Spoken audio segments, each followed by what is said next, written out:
Good evening. My name is Leanne and I'm here at Hornsby Library. I'd like to acknowledge that we are meeting the traditional lands of the Darug and Guringai people and recognise the continuing connection to land, culture, community and story. I pay my respects to elders past, present and emerging. Our guest today is Narelle Happ. She's a garden designer and horticulturalist who specialises in native garden and permaculture design. She has over 15 years experience and is passionate about creating living spaces which are nurturing, productive and sustainable. Garden styles range from natural bushland, rainforest, cottage or formal. Permaculture designs include garden layout for food production and sustainability, designs that extend to engage and educate communities and schools by creating kitchen gardens and living classrooms. So I'm here tonight representing Bush Care and Greening Our Shire, which is our program where we encourage residents to plant more trees. You can plant trees in your garden, or when COVID is over, we can actually start planting trees in the ground again and do lots of community days, just like we used to. So we will do questions if you can type them in the Q&A box on your screen, and I'll be asking those to Narelle throughout the session. Okay, so it's over to you, Narelle. Thank you. Hi, everyone. Thanks for having me along for this talk. It's a little different going on Zoom than it is normally when I'm talking to the room and walking around. So bear with me because I've got a lot of plants with me, which are going to be a bit harder to see, but I just thought it's nice to have a few examples to show everybody. So I specialise in native garden design, and for me, for many reasons, and I think particularly in the times we're in at the moment, climate is changing. I don't know how everyone fared last summer, but it was extremely hot and extremely dry. We've been lucky, I think, to have a bit of winter rain this year, which made a huge difference. So hopefully that will mean there's a bit more water in the soil. But having said that, we don't know what kind of summer's coming. So people keep saying it's going to be a wet spring, but we're almost halfway there, and I don't know about you, but I haven't seen a lot of that rain yet. When Leanne asked me to talk about the trees and garden design, I printed off, I don't know if anyone's done it, and looked on your council website at the tree list. So I was looking through the tree list and I realised that I have quite a lot of those trees myself. But when I was considering those trees, the first thing I did, and if you haven't done this before, is to do a bit of a site analysis of your garden, which is quite an easy thing to do. If you've been there a long time, you probably know how your sun tracks over your yard and what kind of aspect you have, whether it's northeast or northwest. Or the most common question I get is, I need a tree shade for winter and sun in summer. That's a really tricky one. But if you don't know how your sun tracks, you can actually look up, there's a really good app called SunCalc, SUNCALC, and that you can type in your address and you can put it in any time of the year and it sun tracks over your property. So that's a really useful tool. I use that a lot when I go to a new client's house because I don't live there, so I don't know how the sun's tracking in summer or winter. Because for example, I have just moved in the last couple of months after 16 years in the one place, and sadly had to leave mine. So lucky new owners of the garden that I put in there. And the front of my house is facing due west. And as the weather's just warmed up over the last couple of weeks, I've noticed particularly one of the bedrooms is facing the front of the house, and it is extremely hot because there's no trees there. So for me, it's been, the front garden is going to be the first thing that goes in, because for me, I need that cooling environment that those trees will provide for the house, rather than putting an awning on or something else. It only needs a small tree, maybe to 4 to 5 metres. It doesn't need a huge tree because of services, but it'll increase the heat in the house. But also sitting under that tree, I mean, you can decrease the air temperature to 5 degrees just by putting a tree in. I don't know whether everyone's sort of noticed that. If you go down a street. And you can see by the people flocking to tree when you're out picnicking, or people like to park their cars under a tree because obviously it provides shade. So it's really important to consider that as part of your design for your house. Like if I go to someone's house, I always go inside and look out the windows, because that's also another aspect to consider, is what you're looking at out the window, because everyone likes to look at a canopy. I don't want to look at colour-bond fencing, that's for sure. And that seems to be the most popular thing that's invading the suburbs these days, colour-bond fencing. So some of the trees I was picking off your list for the Hornsby Council, when I look at it, one of my favourites is Backhousia myrtifolia, which is a cinnamon myrtle. I don't know whether anyone has got that in their garden, and hopefully that's available, but I've just got a little sample of it. The reason I love it is because I actually love bush food, so I do a lot of bush food workshops, and I think sometimes it's really good to have a plant that has many uses. It's not just like for shade or for the birds or for habitat, but it's also something you can use as well. And with the Backhousia myrtifolia, it's a cinnamon myrtle, and you can use the leaves, and they're edible. So you can dry them and you can use them as a tea, or you can use them in your cooking. It's a really pretty tree. Its only potential is up to 6 metres, but I've seen it really done really beautifully as a hedge. Leanne and I were just discussing before we came on about how plant labels are very ambiguous. They say it'll grow, 2 to 12 metres, and you sort of think to yourself, well, which one is it? But it's obviously governed by your environment, your soil, the amount of water it's going to get, if it's growing near other trees, if it's fighting for light. That's what we were discussing. So, and it's also, you're not going to put this little tree that's only about 40 centimetres tall, you're not going to put it in the next day it's 6 metres tall. So you can maintain it. And I was just saying to Len, I'm happy to share some pruning tips, not only today, but also I've got some pruning notes that might be helpful to people, because I know people get a bit scared of trees. Trees become a bit of a thing when people get scared of putting trees in, because they think it's going to be, it's all going to turn out like 15-metre gums, and they're not all like that. There's actually a huge selection of trees that are much smaller that create a beautiful environment. So when I'm also doing a design for people, I basically talk about how they're going to use the backyard, whether there's an entertaining area, are they going to use lawn? One of my favourites is to take out front lawns. I think lawns just take up a lot of food and a lot of water, and you have to mow them every week in summer, and I'd rather be doing something else, to be honest. So I think creating a beautiful habitat garden in the front of your house is also a really beautiful option. If you go down a street when you see someone that has a beautiful front garden, it actually makes you pause, because we're so used to seeing the classic Australian front lawn. But if you created a beautiful habitat garden, then what that does, as soon as you step onto your property, you feel relaxed. It's a really beautiful environment to come home to, and I think that's really key. I know people, particularly it seems maybe a bit of the older generation. I remember talking to my father, and he said, you've got to have a bit of lawn to mow. I really seriously don't think you do. Like, I think, yes, if you've got kids or you've got a dog and you need a little bit of lawn, but I think the more environment you create with trees and shrubs, the cooler the environment is. And that's really important, because groundwater is becoming more scarce. I know our dams are beautifully full at the moment, but look how quickly they disappeared over the last summer.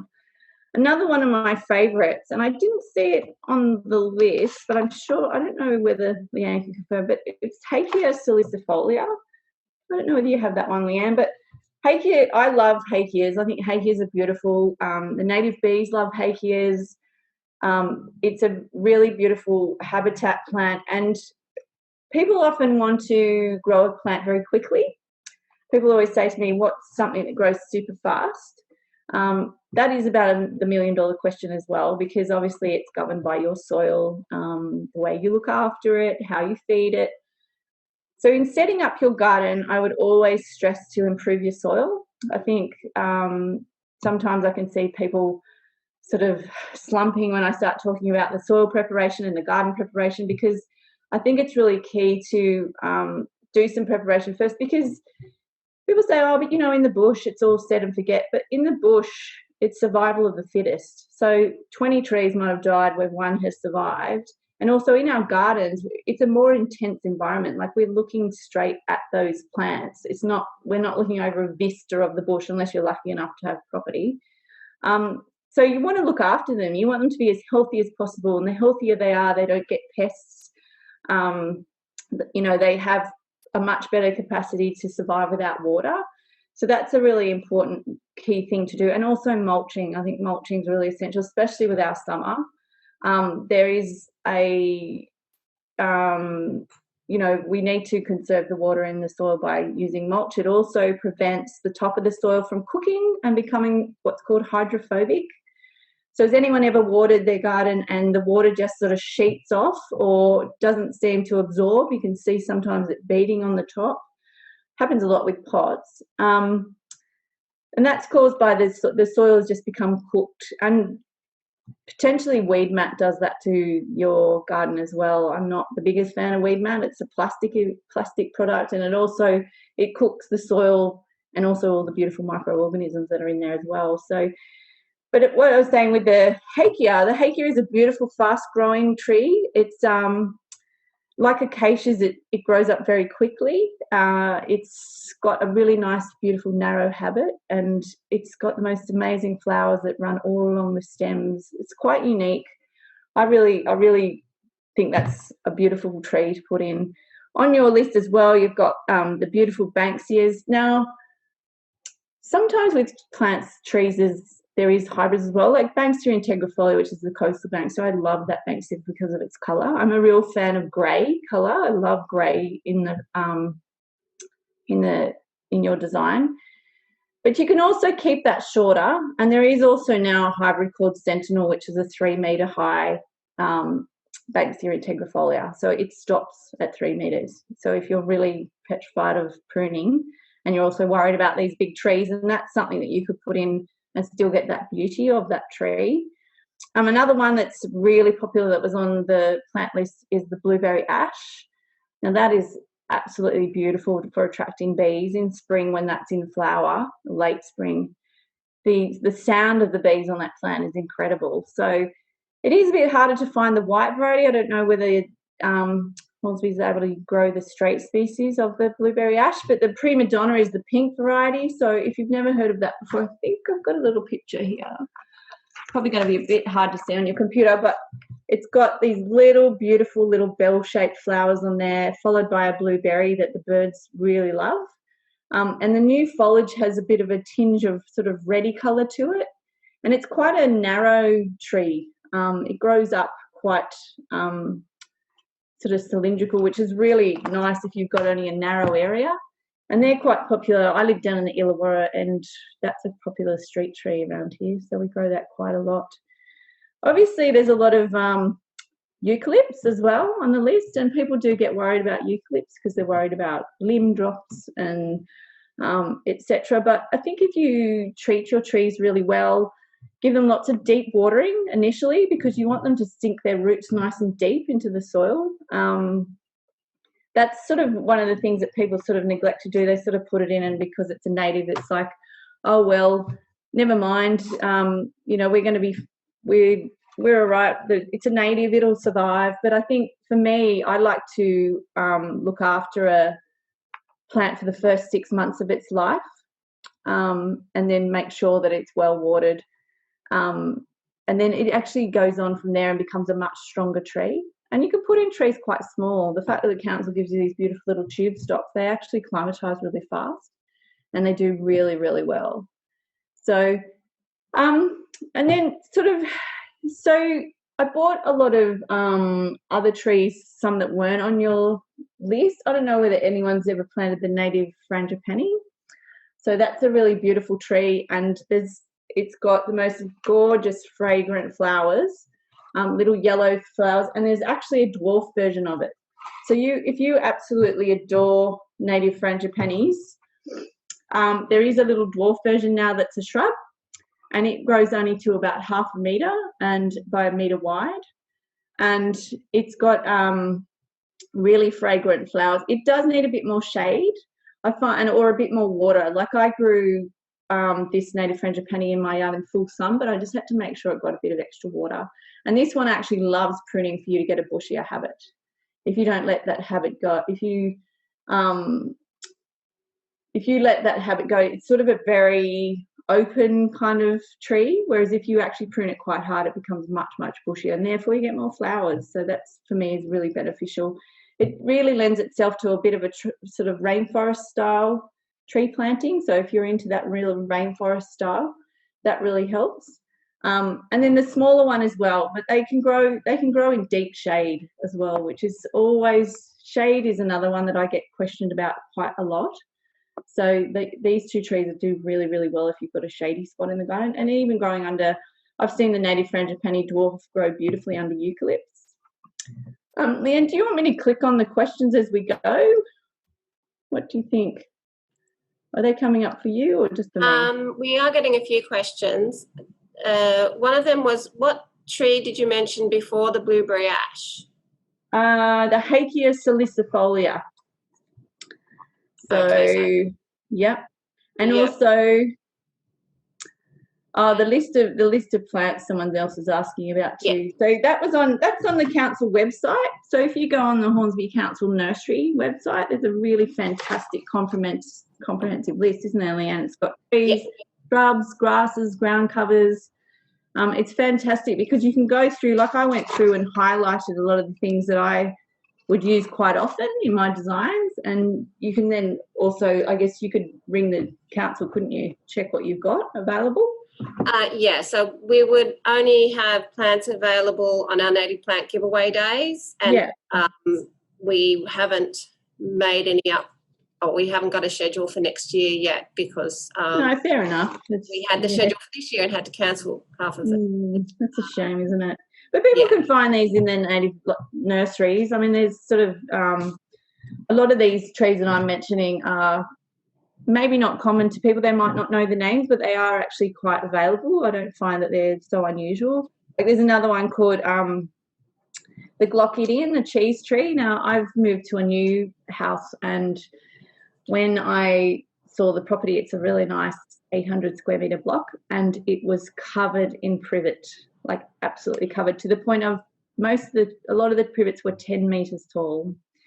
So after removing all the privet, I have one beautiful red cedar, and I have a cheese tree, the Glochidian, and I also have a Grevillea robusta, and that was all that was left on the whole property once we took the privet out. Interestingly, the council came because they saw all this green waste going out the front, and someone had rung the council concerned, and then when he came and he saw what I was taking out, he was most pleased, and when he heard what I do for a living, he was even more pleased because he knows I'm going to be putting a habitat garden straight back in. So for me, it's a big planning phase. So I'm, looking at returning it to lots of local species, because I want all the local birds to come. I want, the eastern spinebills, and I want to try and create a much smaller garden where all the small wrens come, because a lot of those have disappeared over the years because the noisy miners are taking over. And also bowerbirds. Like I had bowerbirds in my previous garden quite regularly. So another tree that I would also recommend is the Tristaniopsis lorina, which is the water gum, and that's used a lot as street trees. I do workshops up in the inner west of Sydney, and that's used extensively as a street tree there, and it's got the most beautiful bark. If anyone's ever seen that tree when it grows, its bark starts to peel off, not quite like an Angophora costata. It doesn't shed great sheets, but it sort of cracks open, and then the bark falls off, and for me that's also a big feature of a plant. It's not just the flowers, it's not just the foliage, but also the trunk, because if you're planting a tree, you're obviously going to be looking at the trunk. So that was another one that I sort of gave a big tick off the list to use. And then coming down to shrubs, people get a bit scared of acacias, and I think that's a shame. I think acacias are the most beautiful plant. I think what happens is they get blamed for a lot of allergies, and the Asthma Foundation has actually changed their information about that, because when people get hay fever, they often blame the poor wattle because the wattle's got its flowers out going, look at me.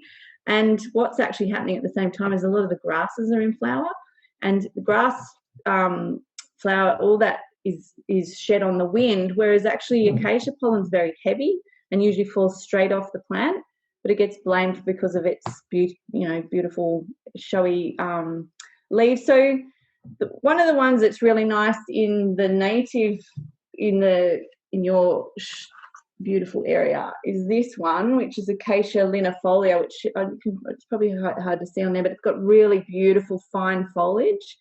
So that's a local species to you guys. But I also love, because I'm on the coast, Acacia Sophori. I really love Sophori or longifolia, which is the coastal wattle, which I've got here somewhere amongst my trees. The reason I like those too is because, again, like I was talking before, it sort of doubles as an edible species. So you can actually eat the wattle seed of this species. So there's only about 6 wattles that you can eat the seeds from, and the longifolia and the sophori are ones that you can. So when they form their beautiful long brown pods with the black seeds, you can actually collect the seeds and you can roast them and grind them up and use them in your bread making or in your baking.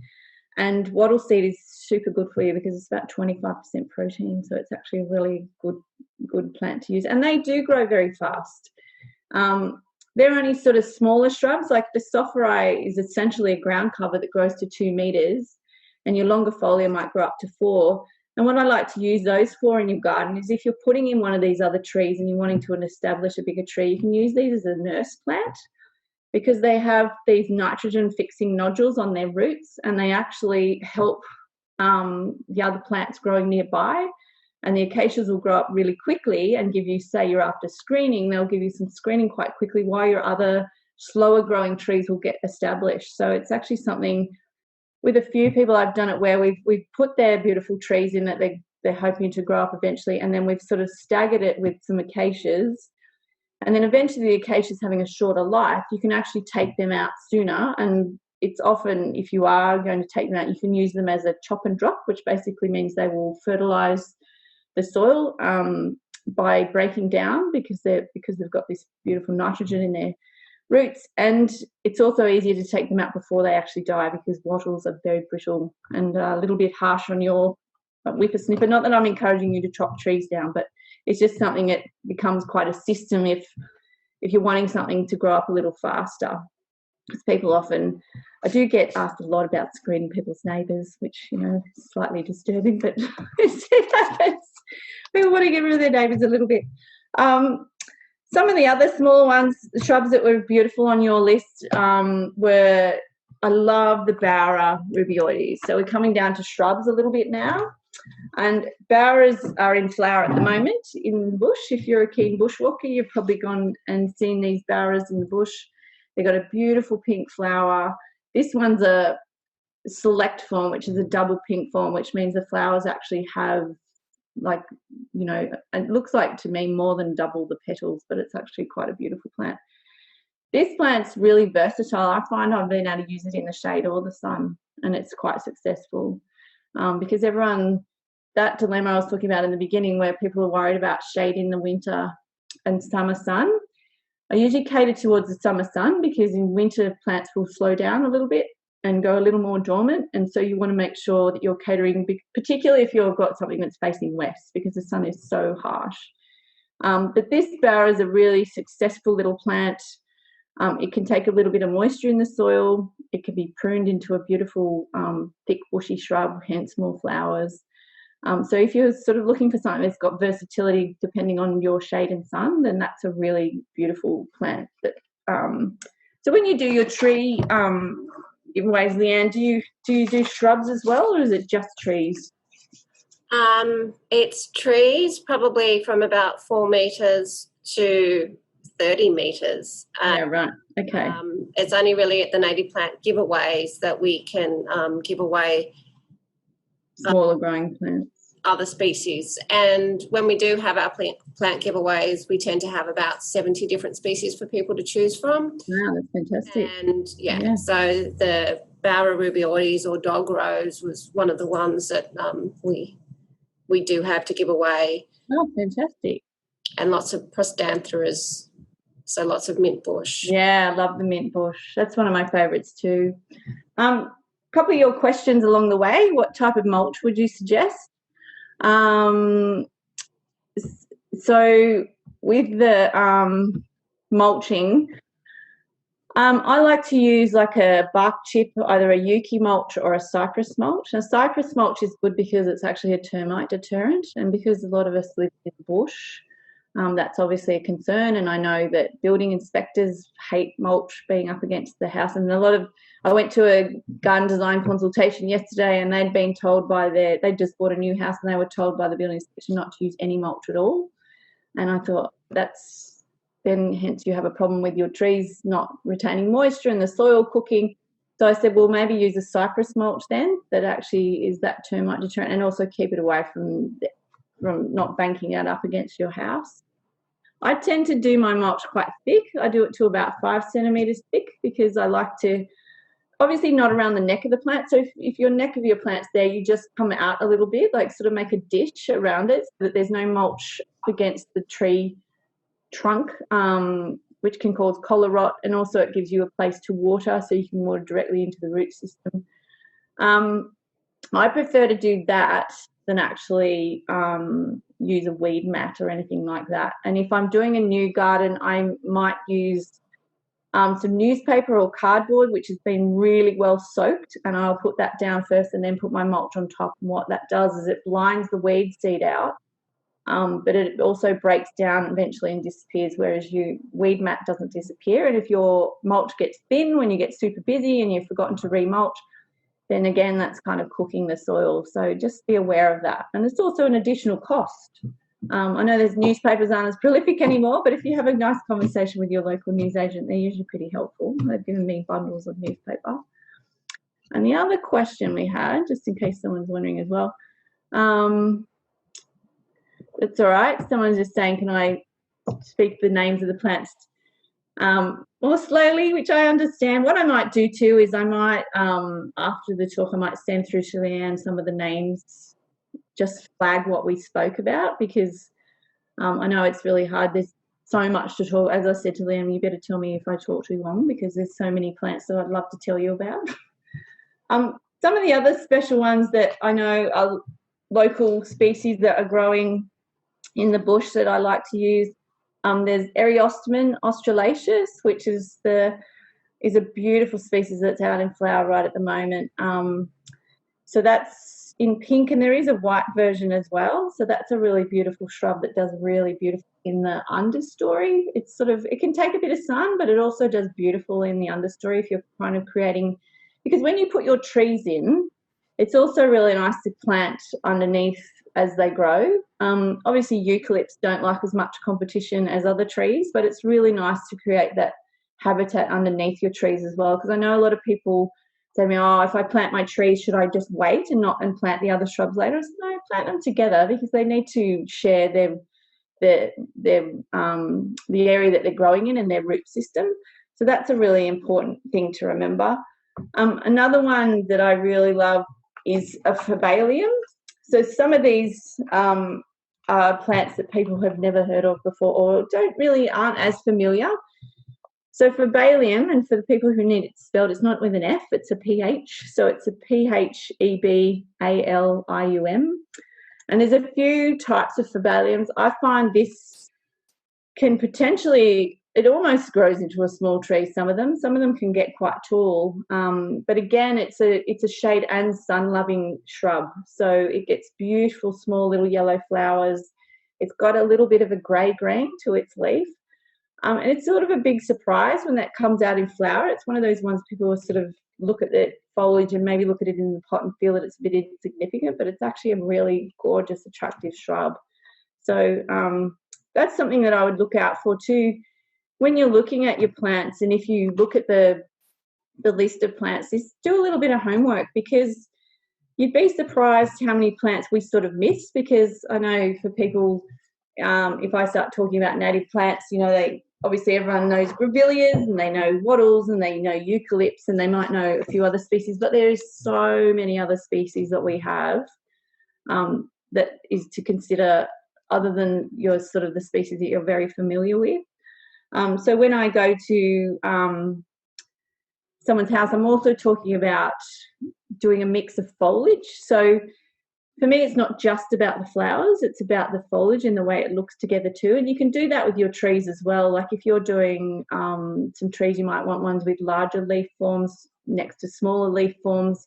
And it just gives you a bit of contrast in the garden, because we're looking at the garden all year, and I always like to have something flowering at different times of the year. For example, you could do correas in autumn, you've got your beautiful Banksias in winter, and then in spring you've got a huge selection, because obviously lots of things come out, like your philothekas or your the Camelosium. I'm going to forget its common name now. Gelatin wax. So they, you know, like things like that are flowering now. And then in summer you've got your beautiful grafted eucalypts. So Leanne and I were just talking about them before. They're still extremely popular because people who want a tree form but maybe don't want a large tree, so you do love eucalypts. Well, the grafted Corymbia flicifolias, they're the Western Australian gums. There's some now that are called mini red, and they go to 2 meters, which seems ridiculous, doesn't it, with a eucalypt that only grows to 2 meters. But they're very popular because they have that beautiful shape. They have that beautiful tree shape, because if you're only planting shrubs, you're not sort of getting that top canopy. And hence the shade feature that we were talking about, because I've noticed with new estates, I've been doing a few consultations in places where the ground has been, basically they've taken away all the soil because it's easier for the developers to take everything away, and they build all these beautiful new homes and there's not a tree to be seen. And I think when we get into the middle of summer and we get a few 40-degree days in a row, it's going to be scorching in those places. So for me, it would be about picking the tree that I go do a bit of research about that tree, finding a position in your garden, obviously taking into consideration water pipes, etc., neighbours and your vista, but also consider doing those acacias that are going to grow up quicker, so that it gives you a bit of a canopy straight away, and then have your stronger trees sort of growing up after those, because I can't imagine being in these places where it's all sort of, you know, there's obviously extreme amounts of colorbond fencing and then there's not a tree. It must be like scorched earth a little bit. So I know that people are keen, and I know that some of the developers have been amazing and they put trees in, but I think really thinking about that, because people tend to be taking out more trees than they're putting in, which is also a bit sad. I mean, if you go through all those beautiful places, I remember going on drives as a child, and we'd go out near Windsor and you get the beautiful canopy trees that are coming over the road. How beautiful it is it to drive through those, and in summer how cool it feels as soon as you drive under those trees. So think about that as well. As far as grey foliage goes, I really stress putting some grey into the garden, because it is a definite contrast to your greens.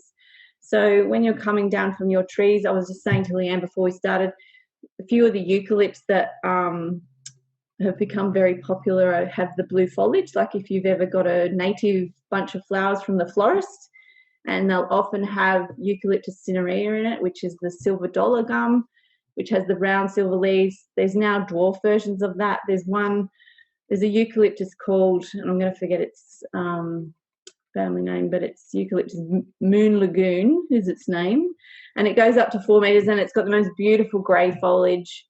There's also Eucalyptus pulverulenta, which is baby blue, and that's got another really beautiful, and it's slightly weeping habit, which is really beautiful. And we were also talking about the silver princess, which is Eucalyptus caesia, and it's on everyone's wish list, as are a lot of plants that grow not in New South Wales or not on the East Coast.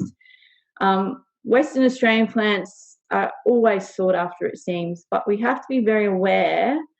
In Western Australia, the climate is extremely different. It's really dry, and the soils are often very impoverished, but the plants that grow there don't mind that. There's some beautiful acacias I know that grow through cracks of rocks, and also thinking if anyone's been travelling to Western Australia and seen all the flowers flowering out there, they're pretty much growing in the desert.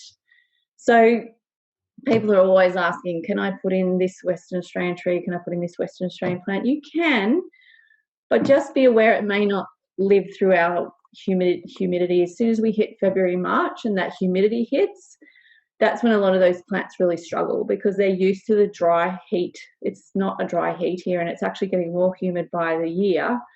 So if you are looking for Western Australian plants, you may need to get grafted versions, because they're grafted onto Eastern Australian rootstock, which is like those Western Australian gums, or just treat them like a bunch of flowers. Enjoy them while you've got them, and be aware that they're probably going to leave you. One of the popular ones I was showing Leanne before we started is this beautiful plant, which, if you can see it sort of in your cameras there, is an Aeromophila nivea, which has the most beautiful soft velvety foliage with these purple blooms on it, and it is so beautiful. It's an absolute eye-catching shrub, and it only grows to about a metre and a half.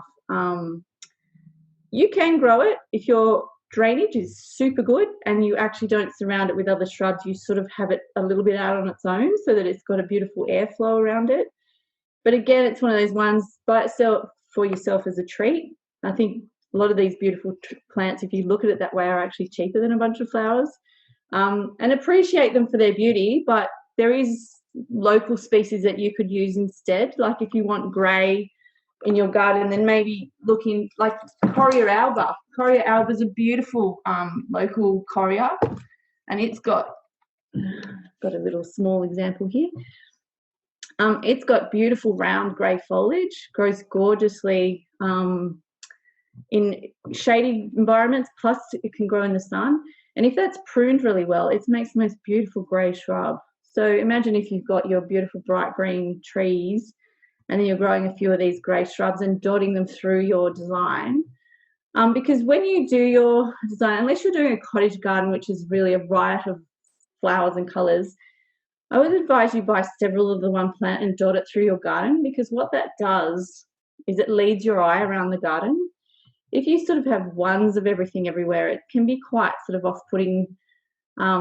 It's like noise for your eyes. It's sort of can be quite, you don't know where to, your eye doesn't rest. Whereas if you put several through the garden, and if you go bushwalking, you'll notice that there's never just one species. You'll be looking along the path if you're going on a fire trail or something like that, and you'll see those plants dotted all the way along that fire trail. So for me, it's about sort of, you don't have to do it formally. It doesn't have to be in great numbers. Usually it's an odd number though, which is in nature, you'll notice that as well. Like next time you go bushwalking, observe how plants are often growing in little clusters of 3s or 5s, or there's never sort of 1, 2, and then it sort of stops. There's often a little group.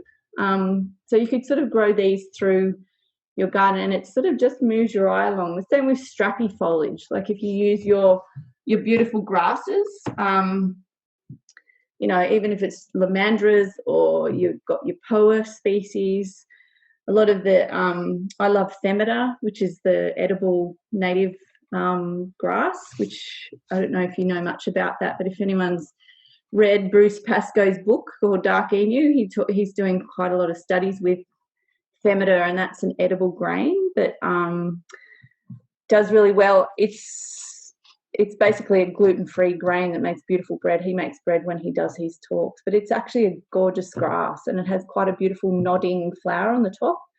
When I show people that grass in its pot, which I think I've got one here, people sort of tell me it looks like something they'd pull out of the garden because it looks a bit like a weed. But once it grows bigger, so when I show you this, you just think, well, yeah, that's interesting. But when it grows bigger, it gets the most gorgeous flowers on it. And if you grew those as a drift through your garden, and they'd grow beautifully under trees, it's really, really quite stunning. And then you've got the wind that will be moving that, and so you'll have movement in the garden as well. So that's a really important thing to consider. Lots of people, I'll just check on the questions. We've got a few here, just to make sure we're not missing any.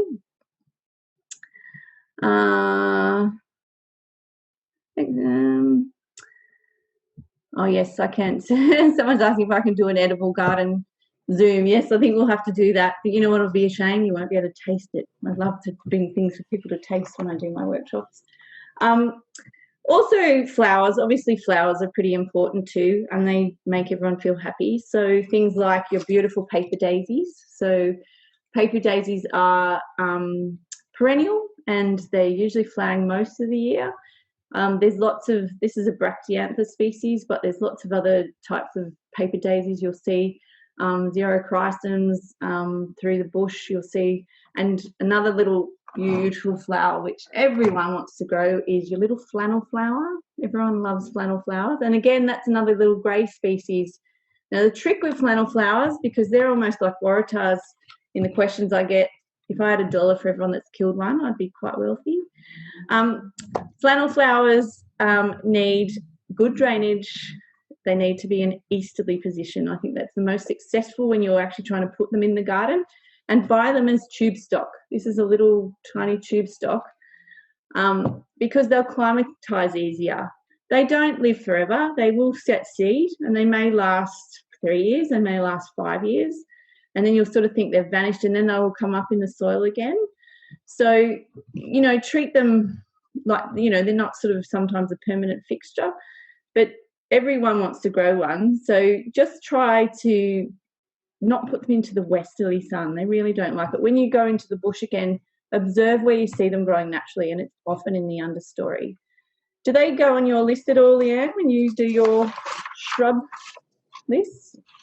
We really only have flannel flowers when one of our nursery volunteers has made an effort to do them, because we do have some around the nursery that they collect seed from, but then they're not what we would use in our projects. So fair enough. Grown specifically for the next plant giveaway. Yeah, that's fair enough. What about waratahs? We do have a special stash of waratahs. So at the last plant giveaway, which was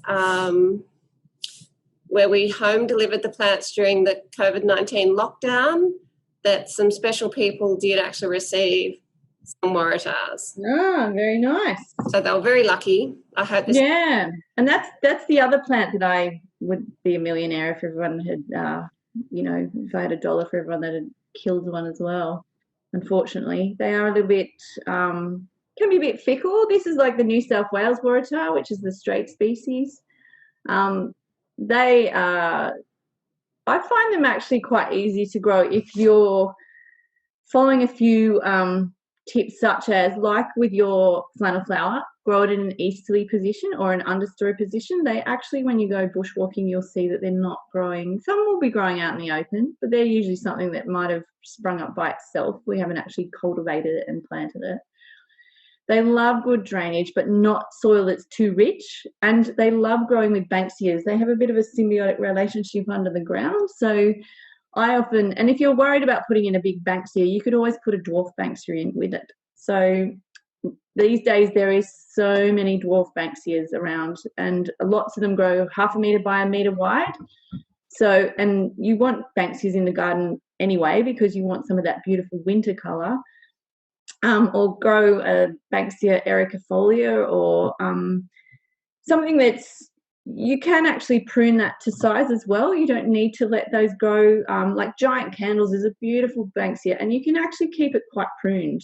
Again, I'm sort of, can't stress enough when you're looking at labels of plants, don't be scared off by the height, because it's not going to be like that quickly. And I was saying to Leanne before we started that I have a sandpaper fig, and sandpaper figs are potentially a beautiful big tree, and I do really love their canopies. And this is the garden that I've just left. I actually pruned it to keep it to 3 metres like a shrub, and the beauty of that was I got much more fruit because there was much more branching. The possum got to share but didn't take the whole crop. And also it just maintained the size for me. I could actually have that tree, which I really love because I love the fruit, but I didn't have to let it grow into being a big tree potentially. So I still got the beauty of it. And it's not, people, you know, I start talking about pruning, oh my God, I'm so busy, I have no time. But it's literally twice a year. Like, it is really not a long time. And some plants I would prune more often, like grevilleas, like some of the big showy grevilleas, like your moonlights and Sylvia or honey jam. I prune mine about 6 times a year with those, but it literally takes me about 20 minutes. It's not a long time, and I think once you get started and you get more confident, you'll get quite addicted to pruning, and it's really good. If you've had a really bad day, it's a really good thing to do. Go and prune some trees. It makes you feel really good. So with your waratah, this is Tilapia speciosissima, but there's also these days, there is a lot of hybrids around, the shady lady varieties, which come in white and pink and yellow, and there's ones called Braidwood Brilliant and Emperor's Torch and Corroboree. There is a lot of hybrids, but the straight species is just beautiful, and I really love its serrated leaf. I find the leaf, because that's another thing, it's really nice to have some leaf texture in your garden. So that's another one I would definitely recommend. And the other thing you can do too with your tree species, and this is what I like about a lot of our climbers, a lot of our local climbers, and a lot of them are edible, aren't climbers that will climb a tree and kill the tree. You know how like with ivy or something like that, it will colonise the tree and it will kill the tree, basically. It'll strangle the tree. One of my favourite climbers is Balardia scandens, which is a sweet apple berry.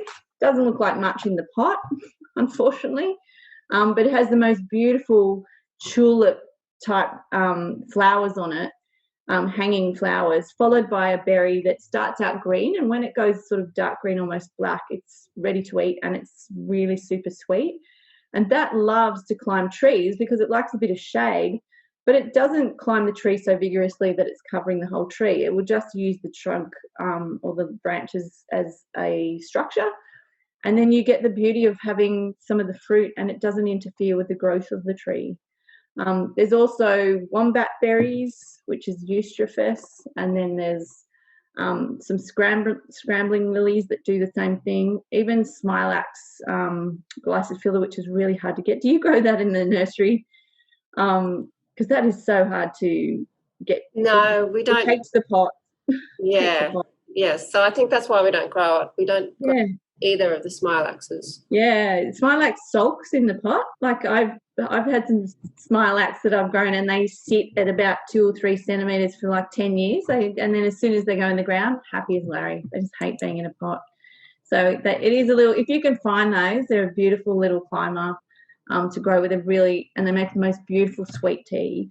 So it's sort of, because for me, you can use your trees and your other shrubs, and you create a food forest style, not just with food, but you create an environment where you have your top canopy, you have your middle range, and then you come down to your smaller shrubs, you have your grasses, and you have your climbers, and they all look after each other because everything's sort of keeping each other cool. Like, if you have no ground cover, then, the soil is hot, whereas the ground cover is protecting the soil. It's actually helping with weed control.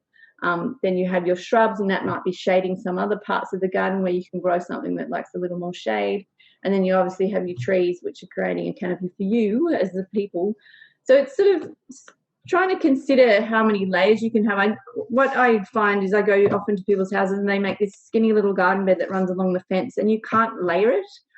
And then it looks like a whole load of soldiers planted against the fence. So if you can come out from the fence even 1.2 metres, you can actually have 3 layers, which makes a much more beautiful environment to look at. You can have your tree canopy, and then you can come down to your shrubs, and then towards the front you get your grasses and your ground cover. And then you have this beautiful collection of plants to look at, and it hides all those fences and creates much more beautiful habitat. You'll find that you'll get a lot more small birds because the habitat it's got something for the little birds, something for the larger birds. You can put some beautiful pieces of sandstone in there so that you're attracting lizards. You can put some, if you're not afraid of putting a few logs in there, you might get native bees that are going to make a home in there. It's sort of creating that real habitat, because there's nothing better than coming out into your garden and sitting and observing all the activity by the different animals that are in your garden. Like, I love when I go out and there's blue-banded bees coming out now because the weather's got warmer, and you can see the hoverflies out there, and then you see the lizards because you have a bit of sandstone, and all the different birds. Like, there's a plant that I absolutely love called Calithamnus, and that's a grey-leafed variety plant that originally did come from Western Australia, but it seems to do beautifully here, and the eastern spinebills absolutely adore it. So I had one outside my window, and I could just sit in the window and watch these little eastern spinebills coming to get the nectar. And that's when you know you've created something for everyone, not just for you. The other thing to consider when you do your garden bed is not straight lines. So I love a curve in the garden, and it doesn't have to be super dramatic. And for everyone who's worried about their mowing edge, you can actually sink a curved edging into the grass so that you can still mow beautifully against your curves. They don't have to be like wavy like that. They can be quite sweeping. If you're considering making a new garden bed, then maybe the easiest way to do it is get your garden hose out and use that as like a piece of string. And you can actually design your edges to your garden bed and create space. Maybe look at the garden and find a corner where you think, actually, the grass doesn't grow very well there, or I don't use that corner. And you can actually create a beautiful sweeping place, and then start investigating some other tree species that you could put in, and your shrubs, and create a new space in the garden. It doesn't matter how long you've been in a place or how old the garden is, you can actually create something new. And also consider that front lawn, because to me, I'd love to see some more native front lawns. I've got quite a few pictures of places where I've changed it to the habitat gardens, and it makes such a difference to have that front garden in as opposed to lawn. Some of the other little plants I brought with me, let me just see what I brought. I did bring quite a few things, and this is where it'd be really fun if we could pass it around, but we can't. So, we'll just have to pretend that that's what we're doing. And I'm getting a bit surrounded here, and I love Zaire smithii, which is a little bush plant. That's definitely on the council list. I don't know whether you put that in your giveaway, Leanne, but it's quite a beautiful. Yeah, that's a giveaway plant. Yeah, so that's a giveaway plant. It's got the most gorgeous little white flowers now. It prunes so beautifully, and mine have grown to about 3 meters tall, which is actually quite tall. But I love this plant. It's really invites a lot of insects into the garden. And it's sort of something that people don't know it, but once you've got one and it starts flowering, it's a really beautiful. So that's Zaire smithii, which does really well. What else have I got here? What about phebaliums, Leanne? Do you do phebaliums? Or Lamatia? We have Lamatia, definitely. Phebalium, not so much. Uncertain. It comes and it goes. Yeah. So do you have Lamatia then? You do Lamatia? Lamatia would be something that we have quite regularly. I gave that away, and we did give away some phebaliums at the last plant giveaway as well. Yeah, so Lamatia miracoides has got a most beautiful leaf, almost a bit serrated. That's another one that does really beautiful in the shade. If a lot of you sitting out there wondering what the hell do I put in the shade, Lamatias are not used enough, I don't think, in the garden. They've got the most beautiful white flowers. I know some of them look like a grevillea flower, like they're particularly unique. They kind of look almost the cross between a spider grevillea flower, and they're quite beautiful and white. One of my absolute favourites, and I don't know whether you have this, is Racinocarpus. Do you have Racinocarpus? We don't have that for plant giveaway. No, but do you grow it anyway? It's like something that's, because it is hard to find that plant. If you're a keen bushwalker, you may be seeing them in flower now. It's a really good plant. I know Ross has in the past, but I don't know how. It's very hard to grow. That's possibly why. It's probably a passion project then. You know what I mean? Someone wants to know how to grow it, and we'll have a go at it. Yeah. Brainia oblongifolia is another one that has got beautiful rounded foliage. And I sometimes think Brainias get a little bit mistaken. When you see Dutch broom in the bush as a weed, that and Brainia can sometimes look slightly similar. So just observe what kind of flower. If it's got the yellow flower, it's probably the Dutch broom. But Brainias are another beautiful shrub that you could put in the garden. And one of my favourite ground covers, and no one ever grows this, and I actually put this in my parents' house, and even my dad sort of said, so they live at West Pennant Hill, so they're not very far from you. And Dad said, oh, it looks a bit insignificant in the pot. And are you sure? And I said, yeah, I'm sure. Just be patient. So anyway, it's called Rollingia Hymenosporum, and it's the most magnificent ground cover. So Rollingia as in Rulingia. And it has really unusual foliage, which I know is super hard to see from there. but it gets absolutely covered in these tiny white flowers at this time of the year, and it can grow in full shade or full sun. So that's a really versatile little ground cover, and it's quite easy to grow. So that's one to look out for if you're going to plant something a little more unique from your regular ground covers, because I think ground covers are really important, particularly under your trees, because you want to create sort of that weed-free environment under the trees. What about petunias, Leanne? Do you have those? Whoops. Generally, no. No, too hard. Yeah, they're too unpredictable, I believe.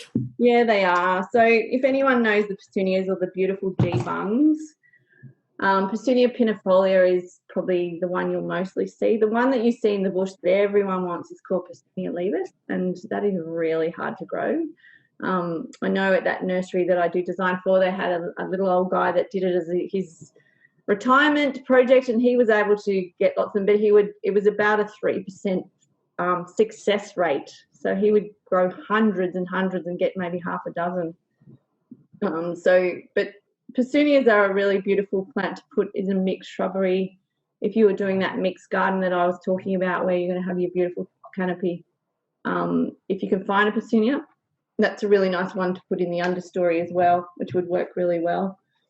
And then coming down to, so things like, I'm not sure what chrysanthemums you do, Leanne. What would you do as far as chrysanthemums go, or the mint bush?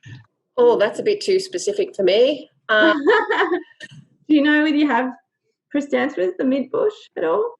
There was at least 2 species that we had. Incisa, maybe. Incisa is like one of the most common sort of local species, so possibly it was yes, that's one that we do have. Yeah. So, and this one's rotundifolia. So out of all the chrysanthemums, which to me, that and indigofera, which is the native indigo, they herald spring to me. I think you've got one of those in the garden, and as soon as they start flowering, spring's come. I have both, so they do it together. The 2 edible species of the chrysanthera is rotundifolia and incisa. So incisa is the native thyme, rotundifolia is the native sage. You can make tea out of it, you can eat it. I find incisa really useful if you've got a mozzie issue, as in they eat you. I get my children to break off incisa, rub it between their hands, and then rub it on their skin, and the mozzies leave them alone because it's got a very strong fragrance.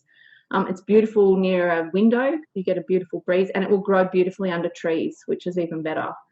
So they flower in a beautiful purple flower. They're not super long-lived. You probably get between 5 and 8 years maximum out of them before they get a bit too woody and not looking their best. But you can just do succession planting, which means you basically start to grow another one while the other ones are starting to get a little bit aged.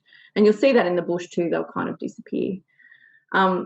Indigofera, which is the native indigo, that's a very spindly kind of shrub you'll see in the local bush. And that is beautiful. If you're someone who likes to dye things, that makes a really beautiful dye. And depending on the time of year, it's either an indigo colour or it can even be yellow, and it depends on the warmth of the weather. So I did some dye with it, with the indigo, and it was in about October last year, and it came out an indigo colour. But if you do it in the middle of the really cold season, it comes out a bit more yellow, which is quite interesting. It's just a little fun fact for you there. The Banksia ambigua, so the tick bush, if anyone knows that bush, you will notice it when it's flowering in the bush. It's got the most beautiful white flowers. You can actually eat the foliage of that too, and there is actually dwarf varieties of the Banksia too. So if you really love Banksia flowers and you're thinking, I don't want a larger tree, not that they're very large, but you can actually get a dwarf variety too and use that as the ground cover. Lomandras these days, I'm sort of looking at some of the lomandras that come out besides beautiful Lomandra longifolias and hystrix, which is sort of the local species, which, although people often call them the council plant because they do get planted quite prolifically because they're really easy and hardy. But you can weave with them. You can actually use the seeds, but there's so many different hybrids of that too. Like this one's called Lomandra grey Philly, which, you know, I'm sure there's a lot of some plant names out there are very interesting, what they can call their different plants. But if you can see, this foliage is really super grey and super fine. So you could actually intersperse it. You could still use your straight species like your Lomandra hystrix or longifolia, and then maybe intersperse it with a few that have a bit more of a grey in their leaf. So because the birds are still going to be attracted to the beautiful seed heads, the same as the other, because they have that spiky sort of flower head on it, just like all the Lomandras do. But it's just a bit of a different grey foliage, which could work. And another one, I don't know, do you do kangaroo paws at all, Leanne? No. We really stick to... Yeah. They are Western Australian. Everyone likes to try them. But there's another little grass, speaking of greys, which is called the Conostylis silver sunrise. And if anyone can see that, this is actually related to kangaroo paws. And it has a really beautiful grey felty leaf, plus it flowers all year long. And although it's Western Australian, it loves the East Coast. It seems to do really well here, which is really interesting. So I think you could intersperse your plants, like, to me, things like with your grevilleas, like this is Grevillea sericea, which is a local species. This will grow beautifully under trees. It's prolific in flower. If you prune it really well, you'll make it really bushy. So you'll get the small birds, which will be attracted to it. And then you can treat yourself to a few, they're not exotic, they're just exotic to our location. You could put a few different things in.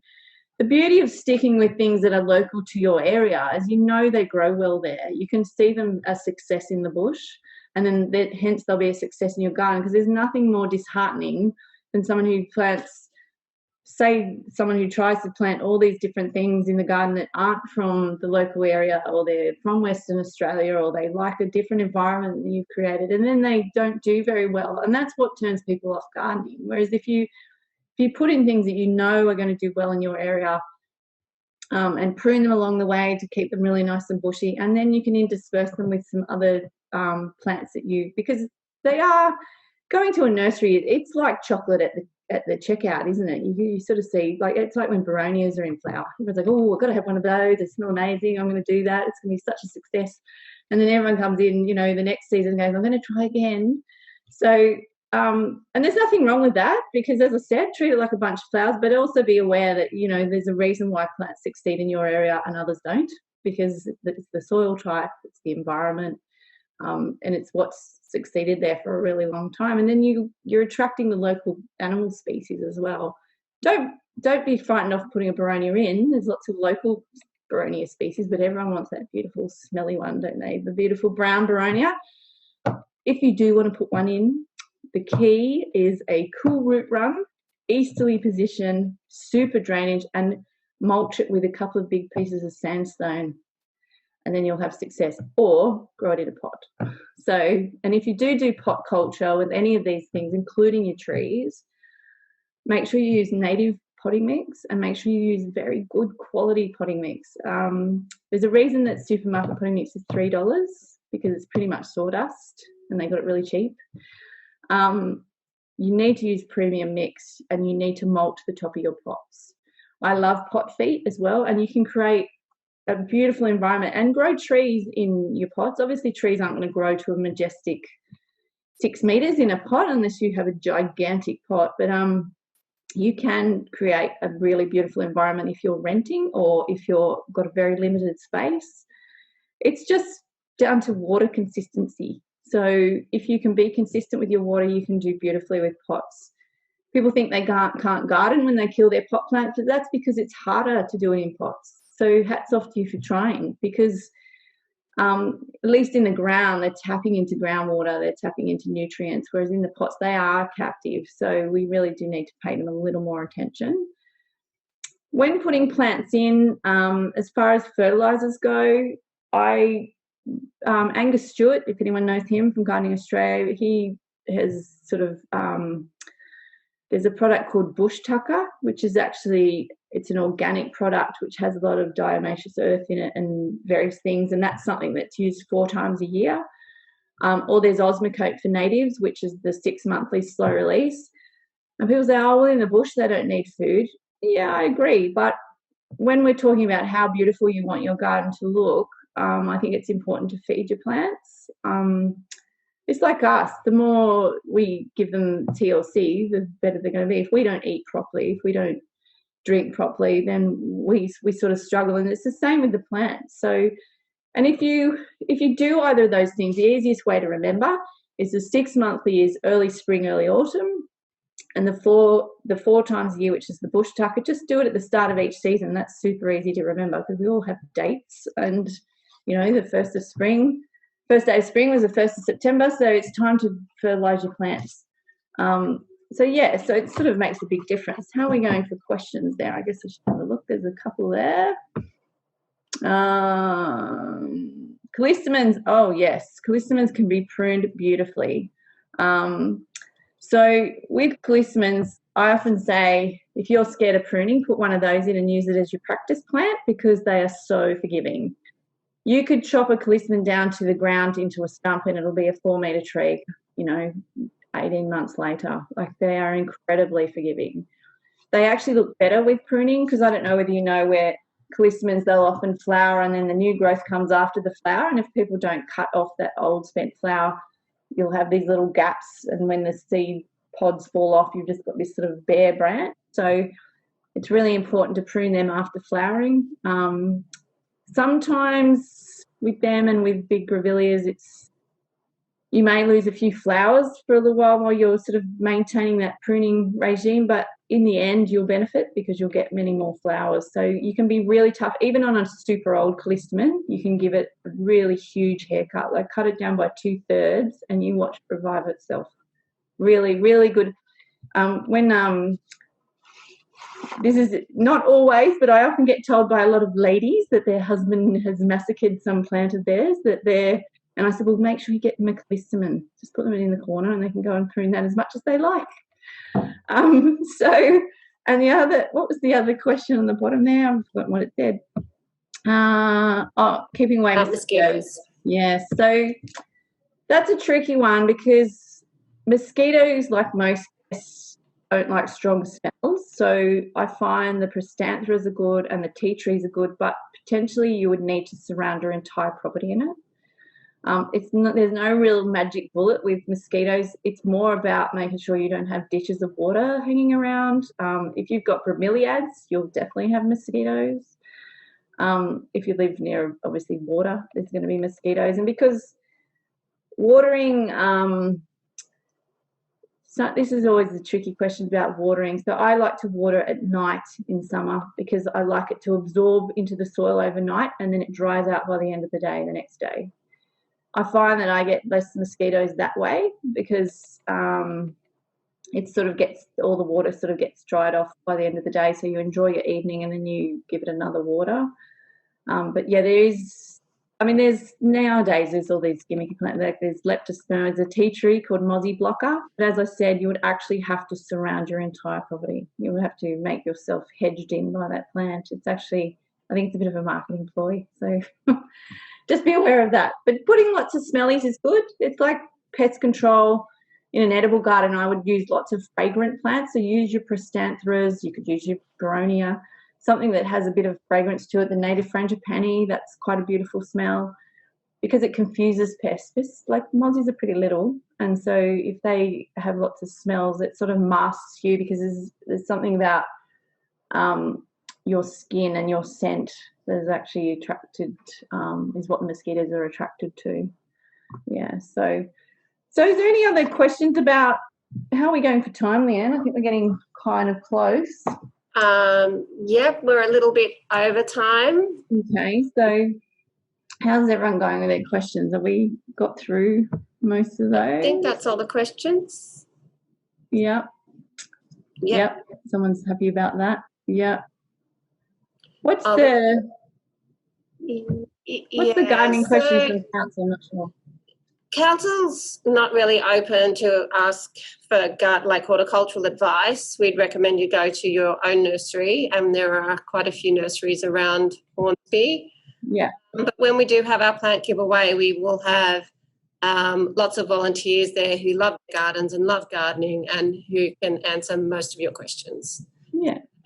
how we can help there. Yeah, and I'll send through to Leanne, which she can send through to you. I'll send my pruning notes, which I usually give away when I do a pruning workshop, and links to a few things. I mean, Leanne can send you the link to the plant list maybe for the council, which I found really useful. Absolutely. Sorry? Yeah, that would be great. I can do Yeah, so... and then, you know, I'm happy if you want to give my details. I can answer some questions if you guys aren't set up there. I'm quite happy for people to send through specific questions if they've forgotten to ask something today, which is, you know, it is a lot to cover. Usually when I do a garden design workshop, it goes for 3 or 4 hours. So we tried to cram it in, and it was hard to pick. Hard for me to pick what plants to bring because there's just so many. I just think if you've not been to a native nursery, I think you've got, besides the council, there's the wildflower place at Erina, there's Sydney Wildflower Nursery at Heathcote, and I think Harvest up your way. Is it Harvest Seeds? They've actually opened up the retail part, and they have a lot. That's right. Yes, because local species as well. Yeah, which does really well. And the Cumberland Forest Nursery, they have quite a lot of natives, don't they? Yes, so that's a private nursery, so it's not actually run by the Cumberland State Forest anymore. No. Its name. Plants Plus, is it now? That's it. Yeah. So, go on an adventure, take a look, and also go in the bush and have another look, because I think you'll see there's a lot of plants there that you've not observed before, tiny things that are growing down on the margins, and the chocolate lilies and vanilla lilies are out at the moment, and the fringe lilies and lots of little orchids. And yeah, it's quite amazing because, the bush is so boring. Oh my goodness, no, it's not. So thanks for having me. I think that was really exciting. I could keep talking all night. Oh, thank you. I really liked how you brought in the ideas of layering and having different layers throughout the garden, and just all of those plants that like going on the eastern side. I just chuck them out. Like, bro. Yeah, well, that's it. The gardening's a lifelong venture, isn't it? It's all trial and error, and and it's okay to put exciting things in and try new things, but it's just, I don't know, the joy it brings you. I help run a mental health program, and I'm the gardening component, obviously. And the studies done on the benefits of gardening, even if you go out for only 5 minutes in the morning, it's huge. And so, for me, it's important for everybody to have some kind of garden and to enjoy it, even if you don't have a lot of time. And that's the benefit of putting in these beautiful native species that survive better, because you can enjoy the garden without stressing that your whole garden's dying for some reason. Yeah. Yeah. Okay, well, thank you so much, Narelle. All right. Pleasure.